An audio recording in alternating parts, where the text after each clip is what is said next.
This episode of Profiles in Risk is sponsored by ITC Las Vegas 2023. Insurtech Connect is the largest gathering of insurance innovation in the planet, offering unparalleled access to the most comprehensive and global gathering of tech entrepreneurs, investors, and insurance industry leaders in the world. This year, this scary, amazing, massive rock concert of a conference is scheduled on Halloween week, October 31st to November 2nd in Las Vegas. Learn more at thenerdsgotoitc.com and use discount code 200ITC113. Come join me, Tony Cañas, the Mad Hatter of insurance, as I run around ITC, recording my third documentary about the event, doing magic, and having a blast. You don't want to miss this. Again, learn more at thenerdsgotoitc.com and use our discount code 200ITC113. Hello and welcome to Profiles in Risk. This is your host, Tony Cañas, switching to my radio voice, pitching the second of a double hitter today. And today I have with me Joanne Artesani, founder and CEO at Sproutr. Joanne, thank you for joining me today. How's it going? Thank you, Tony. Doing really well. Excited to be here. Thanks for inviting me. Awesome. And Sproutr, for those listening on the audio side, on the only, not the YouTube side, but the audio only feed, it's Sproutr without the E, but it sounds like things that sprout, right? Something that's sprouting. That's right. Okay. So according to LinkedIn, you are in Pennsylvania, but I don't know if Yes. New Hope is a Philly area or Pittsburgh area, or kind of in the middle of nowhere of coal country, or at the Rust Belt.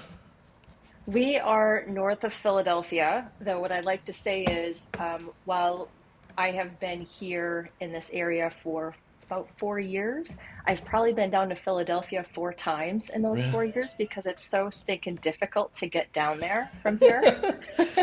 It's a beautiful historic city, and it's such a great insurance city. Yes. But yes, that area of the country is so old that the roads are not designed for the population that they handle. I am never convinced I'm going the right way because I expect to be on an interstate and I'm not. I'm going through neighborhoods to get down to Philadelphia. It feels wrong every time I do it. Makes sense. I spent my first 10 years in the States in the Midwest. I'm from Costa Rica originally, but all the time in the Midwest, interstates are very straight. Right? Yes. And then when I've spent time in like the Northeast and some of the like original areas of the country, those roads are just messy, absolutely messy. So Philly area, and we're recording September 7th, 2023. I'm guessing you guys are past the really bad heat that we had for the last couple of months, and it's now beautiful fall. It is beautiful fall, and I'd like to say, and I apologize, kind of apologize. I only have first world problems, and so my swimming pool is the perfect temperature of 86 degrees in September, and it's wrong, but so right is what I have to say. Okay. You're aware of your privilege. We're all good. Our listenership is like 85% to US. So I happen to be in Buenos Aires, Argentina for the last few months, but the listenership is very much US. I'm heading back to the US on Monday. All right. So we always give the guest a chance to give the elevator pitch. What is Sproutr? Yeah. Sproutr is an insurance design and build firm. And what that means is we take probably the most unattractive, hardest things to do in insurance, and we do that as a business. And so we do the actual building, the construction of sometimes the definition of the insurance appetite and guidelines. We help founders articulate their vision into actionable pieces.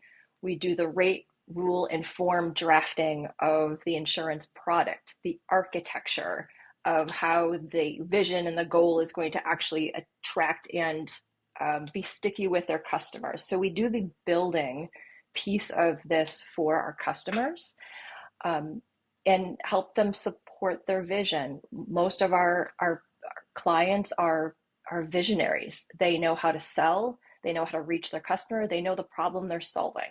What they need is muscle. They need help actually doing the actual construction of forms lists, the materials that are required to build it into a policy admin system, do data integrations, and get this thing live. So we do the actual physical muscle work of building Okay. insurance programs.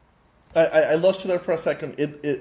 The way that Riverside works, it does get recorded in the back end, but basically the last thing I had heard was they need the muscle to build the actual insurance piece. Yes, that's right. Okay. So basically, if I'm understanding correctly, so first of all, I love you're out of 400 and some interviews, you're the first one to describe what you guys are doing as insurance design and building firm. So I like that. I like that general idea. And then the most unattractive, hardest things in insurance, that made me laugh because from my perspective as an insurance nerd, like that is what insurance is, right? Is the forms and the pricing and the getting it through the regulators.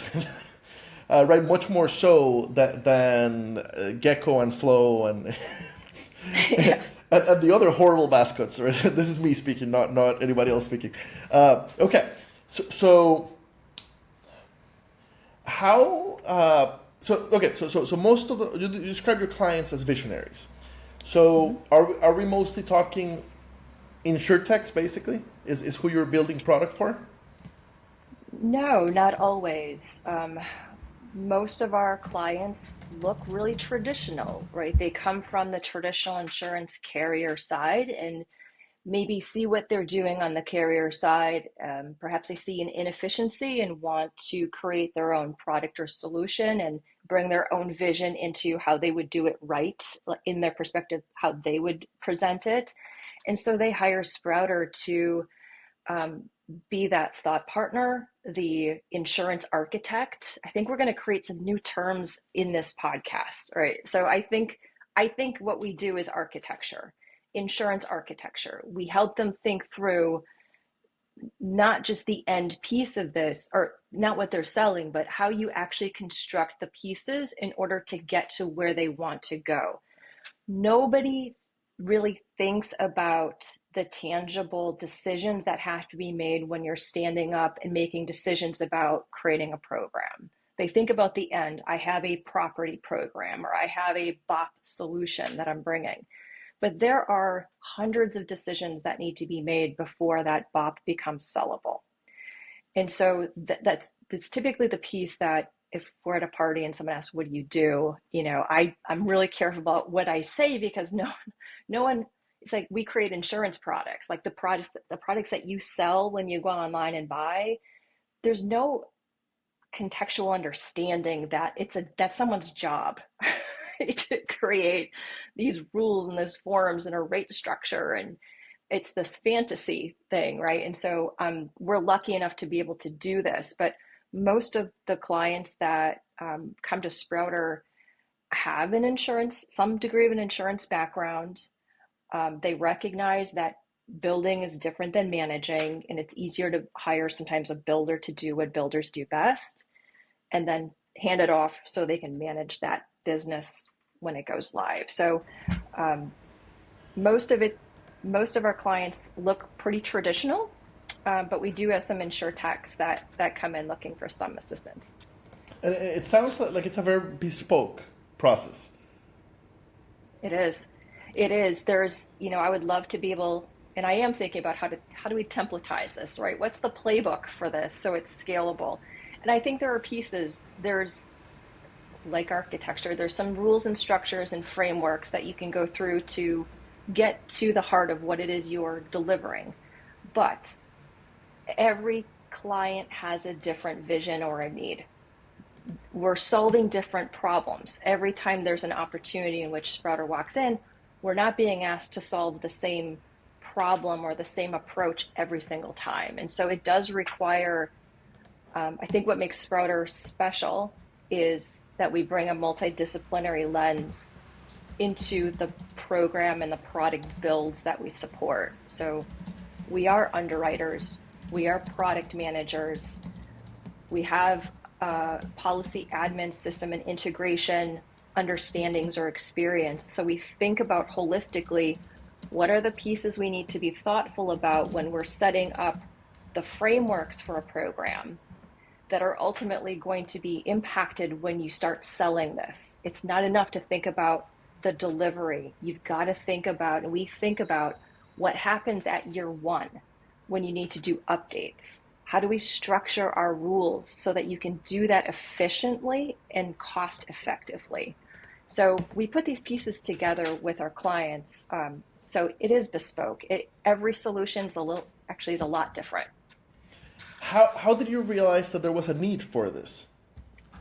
Yeah, I've done this myself as a business owner, so I know how hard it is. So my background is it's multidisciplinary, right? So I started as a desk underwriter to really understand how to make risk-based decisions, and I did that before Google existed, right? So we're talking real underwriting, right? Where you have to be really creative about how you find the answers to the questions. Um, I had the opportunity to say yes to a lot of um, opportunities that nobody else wanted to take.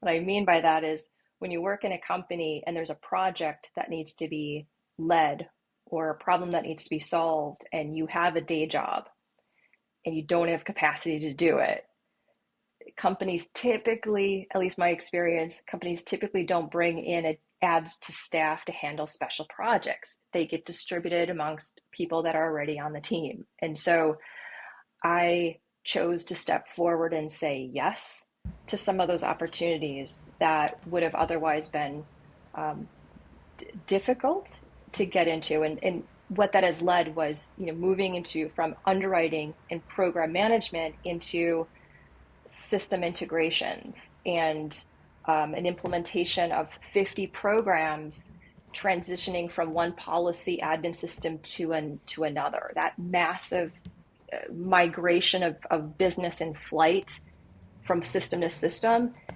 I will tell you, is hell. It is a horrible experience, right? But I said yes to this. And when I did that, um, one, I hated every minute of it, but I learned the most in my career. It was hard because it was hard. I do Um, have to say that uh, so it I'm assuming you're talking about the early AIG years, and yes. at AIG, I am not from AIG, and sometimes I feel like the rest of insurance doesn't think of me as a real insurance person, CPCU and everything, because I didn't go through AIG. I wish I had, but I wouldn't do it today. I wish I had, like, right out of college kind of thing, right? Because one thing I can guarantee, at AIG you learned a lot, and you didn't have a lot of extra time to jump into those projects, right? Like, AIG people are already working very heavy hours compared to most of the industry. So you were willing to raise your hand and say, I'll take this that I don't really have capacity to do, but I'm willing to do it to learn. That's fantastic, and I love that you were honest about the fact that you hated every minute of it. I think there's really good career advice here for young insurance professionals. Anyway, continue. I agree with you. I think the opportunity to say yes when others are saying no is an opportunity, right? And you can choose to look at, like anything, it's perception, right? You can choose to look at your scenario. Your your outcome is going to be framed on your experience or your perception of it. And I chose to walk into it, and when I did, I I didn't appreciate what I was learning until I was out of it, and that the gift of hindsight, right? But what I learned from that was it it gave me the opportunity to learn skills on deductive reasoning, breaking down a problem, making sure you're solving the right problem, prioritization. You get all of these doing anything with systems and thinking about how insurance translates to tech in particular. Like, now it's never been more relevant.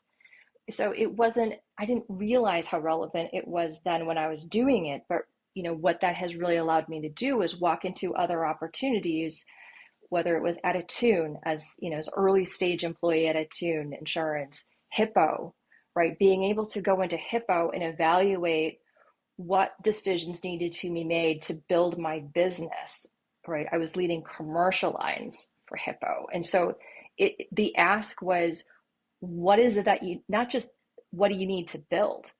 How are you going to build the systems that are going to support what you need to build? And being able to build in a way to break down the pieces to say, yes, this is what good looks like because I know what bad looks like.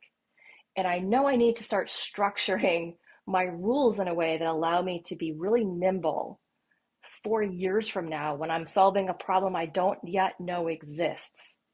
But I need to think about the architecture of creating the path for me to easily pivot when that problem becomes real for me. And so that gift that you get between that translation of insurance and the technology, and it's not really business analyst work. It's beyond that, right? It's taking this core skills of these are the skeleton of this is the skeleton of an insurance product, and I'm translating it into something that's actionable and scalable. And there's a lot of unknowns in there, but it's been so valuable. And so I think from a Sprouter perspective, having built my own solutions to solve problems, having transitioned existing business from one platform to another and seeing what went well and what really did not go well, right? We made mistakes. When I see other MGAs looking to start having to take on all of these decisions that don't have the benefit of those skinned knees, bruises, broken bones of having done it before, that was an opportunity for us to step up and help shorten the learning curve, remove some of the mistakes, save money and time for startups, for MGAs having to make those same decisions without the benefit of prior experience. Makes perfect sense. And your background super interesting. Having had wholesale brokerage, carrier leadership, and then I am super curious about 2011 to 2013. What is or what was Blue Suit Group? Oh man, at some point I need to just erase that from my resume completely. That was my first attempt to get out of insurance. Okay, no, but this is interesting. This is interesting. So people tend to want to get out of insurance, and it is such a wonderful career that they tend to stay. They just needed to find a different place. So I want to kind of take a wild guess that you went in that direction, try to get out, and then you realize, oh, this is actually really good if we do it a little bit differently. I was just not in the right role. You know what it was? We got there. We did eventually get there. I left my role. I was finishing my MBA at the time. So 2011, I graduated Babson with my MBA, and it was with a focus of entrepreneurship. And for anybody that's a Babson alum that goes there in this program, you leave that program hungry to run your own business. Like they breed business leaders, right? And you just want your own thing to run.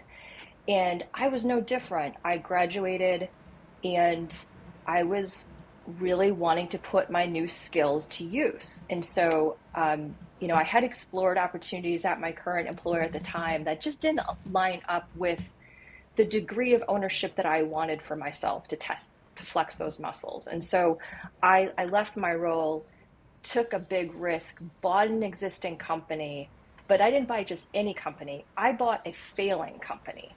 I bought a company that had cash flow and a terrible strategy and operations plan. And it wasn't in insurance at all. It was an import business. And so I had warehousing in LA. I had, my largest customer was the Sandals Resort in the Caribbean. I wanted a problem to solve. And so I'm a risk taker. Does this not sound like right? So I made a deal with my husband. I said, listen, let's give this 2 years. Let me see what I can do with this. I want to exercise a turnaround strategy. and we'll reevaluate our scenario at the end of this 2-year period and see, like, is this going to go or is this not going to go? And so that's what I did. For 2 years, I turned around this company, or was working on a turnaround strategy to get it to a place. And I, at the time, hindsight, again, the gift that it is, at the time I did not have a strong network. I did not know how to ask for help that I needed. I did not appreciate the skills that I had versus the skills I had not yet developed. And so for me, the turnaround strategy was long, hard, and lonely. And it came very slowly. and, and so, yeah. I'm not an investor, but if I was, knowing that you've struggled prior at a prior entrepreneurial is hugely important, because you're not going to repeat those mistakes in Sproutr. Well, beyond that, it's an asset to be able to look at your scenario objectively to say, this doesn't work, I need to change something now. And it can't wait, right? You need to stop what you're doing and do something else, or persist and gut through. But to have that objectivity, sometimes it's very difficult to get out of your own way. And there's an analogy I really like that says, sometimes you need to get off the dance floor to see what's going on. Get up to the balcony in order to see. That is true, and it's been true in every case that I can look back on and be self-reflective about my career. I did not have the skills at the time to take on what I was wanting to take on. I made the decision to sell off what was left after the 2 years, and I went back to insurance, smarter for it. But what I learned was, what I liked about that opportunity was I needed my hands in a lot of things simultaneously. I get bored easily. And so I am a good starter. So Sproutr is perfect, right? We start lots of stuff, right? We get you started. That's where the passion is. It's a different skill set. Yeah, the founders are great at building. They're not great managers. Right. That's right. Right. So, exactly. I mean, if we're not careful, we create businesses we don't want to manage, right? Like that's the risk of working with a founder. But for me, going back into insurance became more about what role allows me to have a broader view. And program management is a really good job for that, because you are overseeing ops, underwriting, compliance, distribution, relationships, right? But you're not really responsible for any of it. You're overseeing. And that was a great transition back into insurance. And it took me, to your earlier point, 15 years in insurance to find what I really loved about it. And it happened to be, it's program development and product development. This is where it's at, man. It's the best job in the world. I do find it interesting that after your first entrepreneurial, you come back to AIG, not to an Insurtech. Back in 2013, Insurtech was in fact, there just wasn't much, right? It really wasn't a thing yet. So I'm guessing that's why otherwise I'm guessing you would have gone straight to an Insurtech at that point. Okay, so you come back to AIG, yeah, and now two Insurtechs, and two very interesting Insurtechs, because two very visible Insurtechs, right? Attune, which from my perspective as an outsider, as an observer of the industry, was very successful, and then AIG pulled the plug for completely unrelated reasons, and then very, very, very, very visible Hippo. And Hippo, if I'm not mistaken, just looking at the dates, Hippo was already very heavy in personal lines at the time where somebody gave you a call and said, hey, will you come build commercial lines for us? Yes. So two very visible Insurtechs. Uh, I'm curious. What did you learn at those two? And you don't have to say which one specifically from, but what did you learn at those two that you can now help others from Sprouter? The biggest, I think the most impactful and lesson that actually shows up every day in my business is probably maybe a material difference between the traditional insurance side and Insurtech. And that's the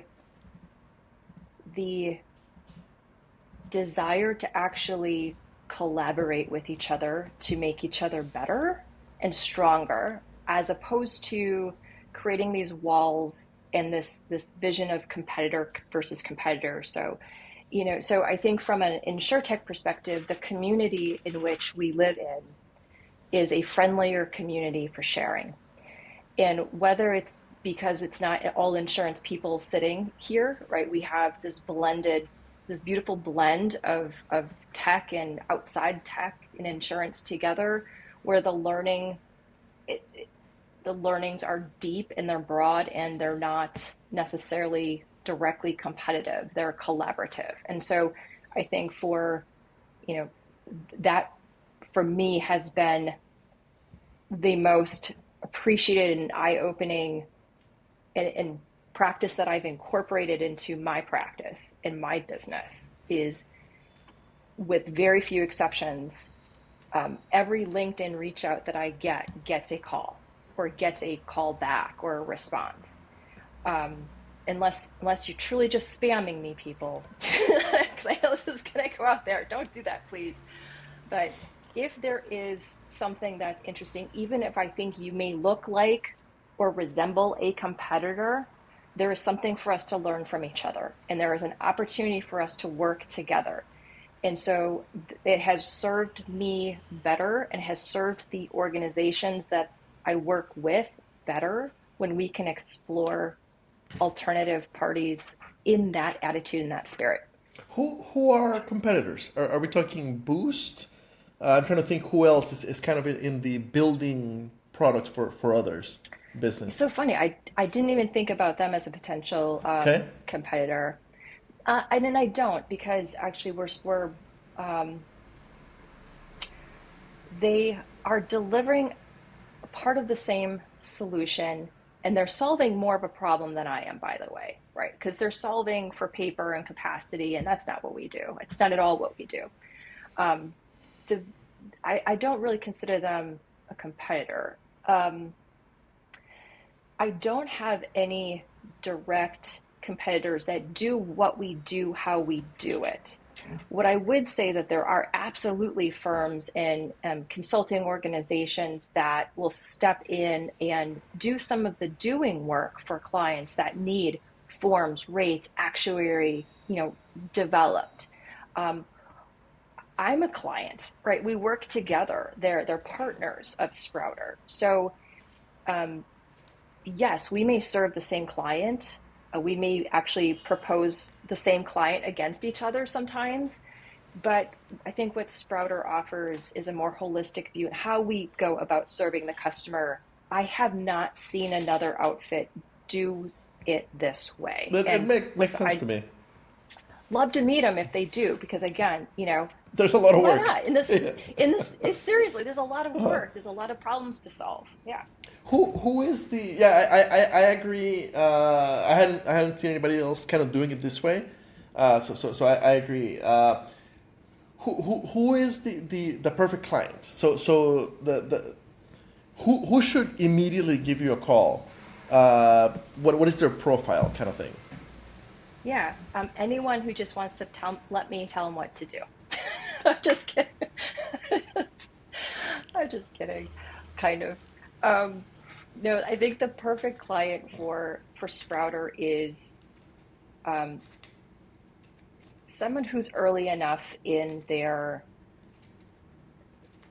journey where they're either just looking for thought partnership to help plant seeds for a build later. So they're thoughtful and they're thinking, they know that these early decisions matter and they're willing to invest in that conversation. I think a good client, a good customer is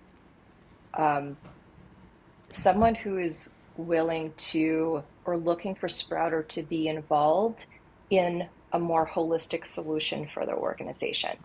So in order for us to do what I think we do best, which is bringing a multidisciplinary mindset into the problems, I think allow us to show you that skill set and having us help you develop or articulate your appetite strategy, which is related to your product design, which is related to how you reach your customers and what gets built on the back end. I think that's a good way for us to work together when we're involved in more of the pieces that we need to solve together. It's harder for us to walk into a place to say, well, Joanne, we just need Sproutr to develop, a set of forms for this program. We can do that, but there's others that can do that too, right? That's not what makes Sproutr special or unique. What makes Sproutr special and unique is to have us help you think through the impact of how you structure your forms. And we can't really do that effectively if we don't really have a lens into who your customer is, how you're selling the product, and what is being built on the back end to support the language that we develop together. Okay, so if we're willing to give you a holistic early view and work together with you, this is our vision. Everything else we can talk about. It sounds like that's the right client. In a weird way, you reminded me of the management consulting companies, the McKinsey's, the Deloitte's, but very specifically for insurance product design. Is that a fair comparison? Or the reason it reminded me of it is because their business is coming in and taking a fresh look at your issue, and then giving you a solution, but then you implement it yourself. I think the difference, and now in full disclosure, I've never worked with any of these companies to know what it feels like to own a project with one of them. What I can say from a Sproutr lens is we are going to have opinions because we are underwriters and we've managed books of business before. We know personally the impact of opening up massive appetite coastal business on your portfolio, like personally, right? So we can actually, from experience, tell you how you might want to go about your launch strategy in a sequential way, because we can tell you how the book is going to develop, because we've had to manage the outcome of those decisions as owners, P&L owners. So I can't necessarily say that consultants in that space have had that personal experience sitting in the desk and having to be accountable for the P&L outcomes of the decisions they make. We have. Okay. This has been fantastic. Like truly one of my favorite conversations on the podcast in a long time. For the listeners, I will include your LinkedIn in the show notes, along with, and I'll tag you on LinkedIn when this goes live. I'll include the company website, which is sproutrnoe.com. We're recording on September 7th. I'm actually going to get this out very quickly, which is very rare. Usually, like especially English language, we can be a month out. We do have a Spanish language feed that we only has a few episodes, so that is generally fast. But anyway, I'm going to get this out really fast, probably next Monday. From my perspective, the fall conference calendar starts on Monday. I'm flying back to the States on Monday, and for me, it goes all the way through the end of ITC. What conferences are you expecting to be at for this fall? Yes, so I am definitely going to be at ITC, and I am tentative at target markets. I'll be in that area. I have not yet committed to being there, but I'll be in the area. So if someone happens to be there and wants to connect, I think that could be possible. Okay, so ITC might be the easiest. And probably ITC, for the listeners, if this is your first time at ITC, it is gigantic. So don't count on just accidentally running into Joanne. Add her on LinkedIn, send her a message saying, hey, I heard your podcast episode. I'm at ITC, would love to have a coffee. Because it won't happen by accident. Now, I'm a lot easier because I'm running around with a top hat. And all I do is run around the expo floor, so I'm really easy to find. But yes, ITC, like, don't leave it up to chance. Schedule a time to meet. Thank you so much for your time today. Look forward to see how you keep growing this thing. Thank you. I had a great time. Thank you. Awesome.